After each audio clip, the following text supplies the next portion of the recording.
అవుతుంది. అంటే ఏ కేసులో దేని బేస్ చేసి? అదే వస్తున్నారు. అయితే ఎప్పుడు వ్యాలిడిటీ అవుతుంది అన్నది నేను మీకు చెప్తున్నాను. When they both live in the same jurisdiction. Okay, అబ్బాయి కెనడానో యూఎస్లోనో ఉండి అమ్మాయి ఇండియాలో ఉంటే అబ్బాయి అక్కడ డైవర్స్ చేసుకుంటే దానికి వ్యాలిడిటీ జ్యూరిస్డిక్షన్ ప్రకారం అవ్వదు.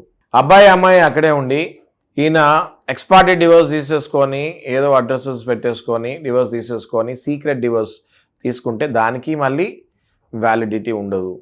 అబ్బాయి అమ్మాయి కన్సెంట్లో లేకుండా ఒకళ్ళ voluntary appearance of the respondent if it is not there in US or in Canada or any other foreign courts that is not accepted is a divorce in India.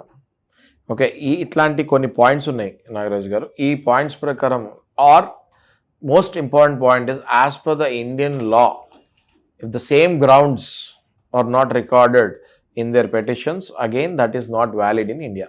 అంటే Indian లాలో డైవర్స్కి ఏ grounds ఉంటాయో ఆ గ్రౌండ్సే అక్కడ కూడా applicable అవుతాయి ఇండియన్స్కి. ఎందుకు అంటే మీరు western కంట్రీస్లో తీసుకుంటే వితౌట్ గ్రౌండ్స్ ఆల్సో డివోర్స్ ఇచ్చేస్తారు. That is that countries law. Yes, Hindu marriage law ఏం చెప్తుంది?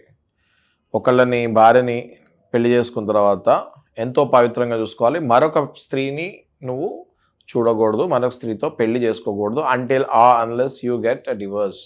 సిమిలర్లీ గ్రౌండ్స్ ఏం చెప్తుంది? నువ్వు భార్యని వదిలేయాలంటే దానికి గ్రౌండ్స్ ఏంటి? ప్రాపర్ కారణాలు ఉండాలి.